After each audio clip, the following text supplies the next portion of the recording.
नमस्ते। हम सबको पता है कि आज है 10 जनवरी यानी कि पुत्रदा एकादशी का बहुत प्यारा सा दिन। आपको पता होना चाहिए 2025 की ये पहली एकादशी है और पहली ही एकादशी में पुत्रदा एकादशी योग में मिल रही है। इसका मतलब ये है कि आप इस दिन व्रत हो या न हो, आपको ऊपर आपके पूरे परिवार के ऊपर भगवान हरि की कृपा हमेशा बनी रहेगी।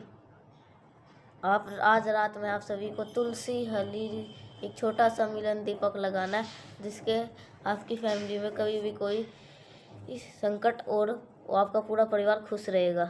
ठीक है, आप व्रत हो या ना हो नहीं हो, अगर इस दीपक को प्रज्वलित कर देते हैं तो आपको व्रत का पूरा फल मिलेगा।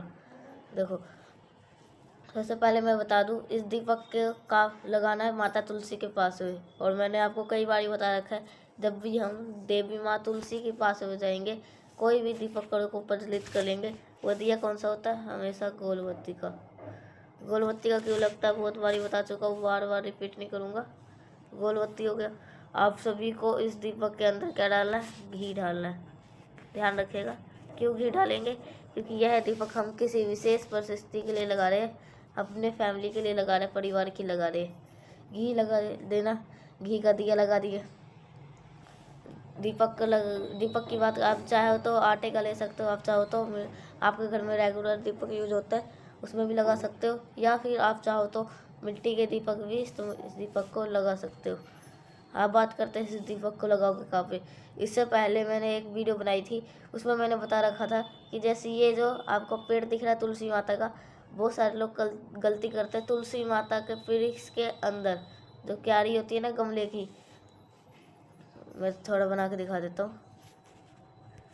ये थोड़ा सा जो क्यारी है ना, तो आपको ऐसे करके लोग की गलती क्या होती है, ये पेड़ हो गए मतलब कि इस दीपक को अंदर लगा देते हैं। जितना हम नज़दीक लगाएंगे उतना नज़दीक भगवान हम पास रहेंगे। अगर आप दीपक को तुलसी माता की क्यारी में लगाओगे तो जो लो होगी वो तुलसी माता के पत्तों को लगेगी, जिससे उनको जलन होगी और आपको जो दोष लगेगा। इन सभी चीज़ों को ध्यान रखिएगा।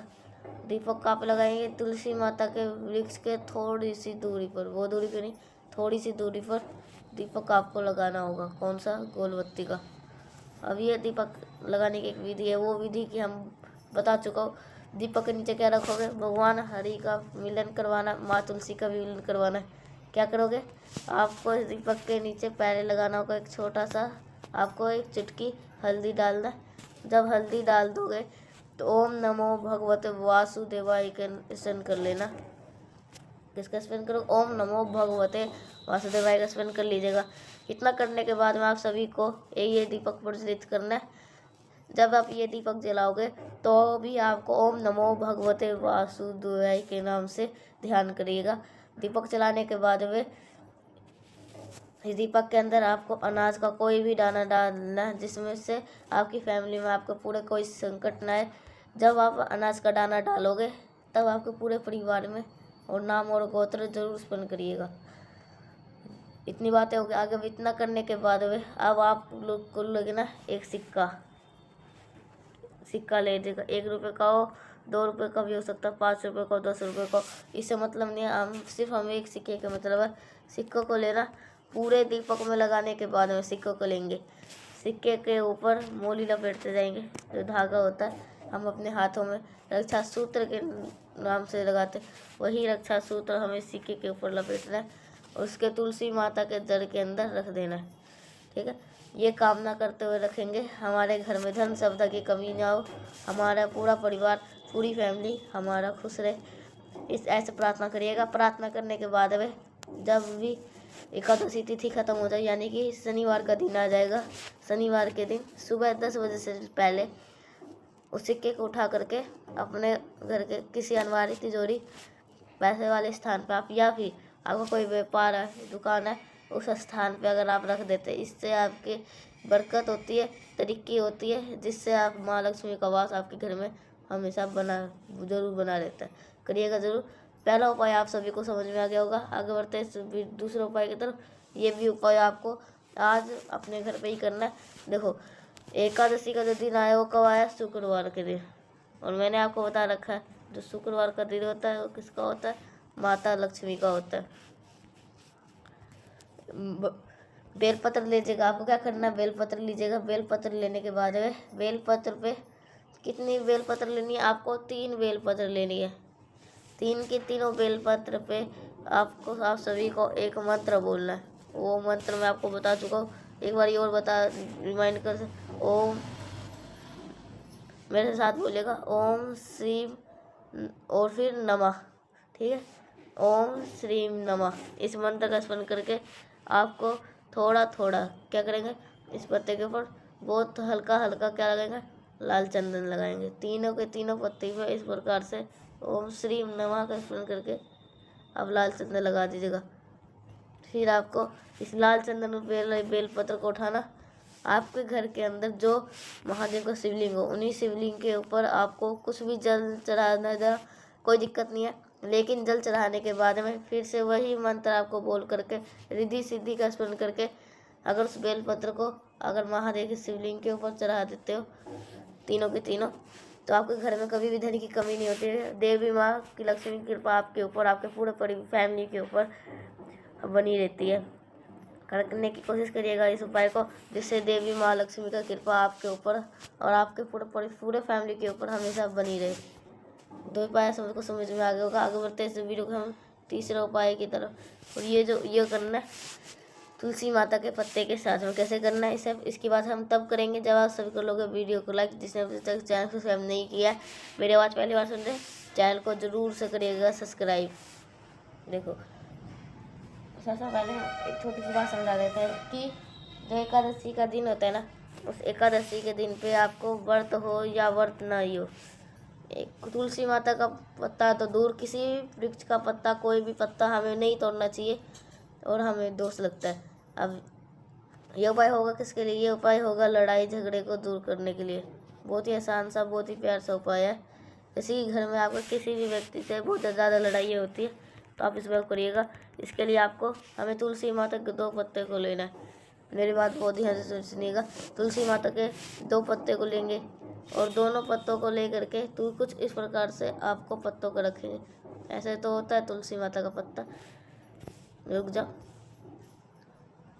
तुलसी माता का पत्ता ऐसे आपको लेना है। हल्दी आपको एक पत्ते पे, तुलसी माता के एक पहले पत्ते पे आपके जो बिंदी लगाओगे वो अपना नाम गोत्र बोलोगे तुलसी माता के पत्ते पर, और जो दूसरा तुलसी माता का पत्ता होगा इस पत्ते के ऊपर आपको हल्दी की बिंदी लगानी है।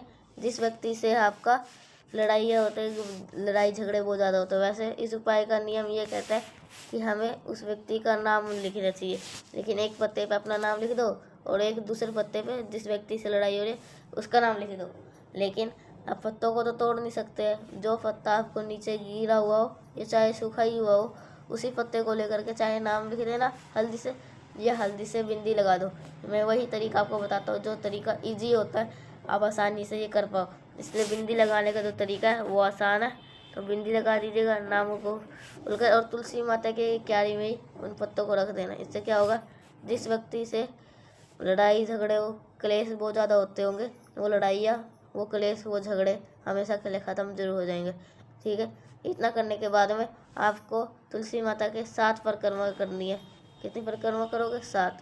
एक चीज़ का ध्यान रखिएगा, बहुत ज़्यादा सारे लोग ऐसे होते हैं भूल कर भी तुलसी माता के जल में जल को भी संपित कर देते हैं। एकादशी के दिन माँ तुलसी को व्रत रहती है, निर्जला व्रत रहती है भगवान के लिए, तो आप अगर जल संपित करते तुलसी माता के जल में, इससे उनका व्रत खंडित होता है। इसलिए एकादशी के दिन और रविवार के दिन कभी भी तुलसी माता को जड़ में जल ने मत करिएगा, वरना इससे दोष लगता है।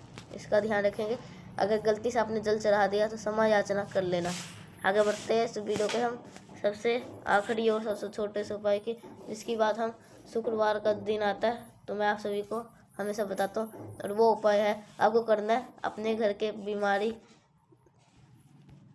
दुख, दौर और रोग को ख़त्म करने के लिए और बीमारी को लेके। इसका आपको छोटे से पात्र में क्या लेना है? जल लेना है। जल के अंदर आपको डाल देना क्या? काला तिल डालेंगे जल के अंदर, काला तिल। और जो भी व्यक्ति आपके घर में बीमार है उस व्यक्ति का नाम और गोत्र बोल करके, महादेव का शिवलिंग रूप होता है जो हम सभी के पेड़ में हम वो नाम बोलना चाहिए, वो नाम है ओधूतेश्वर महादेव। यहाँ पे थोड़ी जगह कम है इसलिए मैं ऊपर लिख देता हूँ। ओधूतेश्वर महादेव के नाम से सभी पेड़ के जड़ में चढ़ा देते हैं। इससे क्या होता है, जो भी व्यक्ति आपके घर में बीमार पड़ता है वो इंसान धीरे धीरे करके ठीक होना स्टार्ट हो जाता है। करने की कोशिश करिएगा इस उपाय को। मैंने कोशिश करी आप सभी को पुत्रदा एकादशी का बहुत स्पेशल से उपाय को समझाने की। वीडियो पसंद तो लाइक करिए जरूर करिएगा, मैक्सिमम लोगों तक शेयर करिएगा। और आप सभी लोग अपने ही घर पे, वही बाहर ना जाना पड़े, अपने ही घर पे इस उपाय को कर सकते हैं। और हाँ, वीडियो पसंद तो लाइक करेगा। कुछ जितने भी आवाज़ पहली बार सुन रहे चैनल को जरूर सब्सक्राइब करेगा। अगर किसी को कुछ समझ में नहीं आया तो नीचे कमेंट सेक्शन में आप सभी लोग पूछ सकते हैं। तो मिलते हैं नेक्स्ट के साथ, तब तक के लिए श्री शिवाय नमस्तुभ्यम।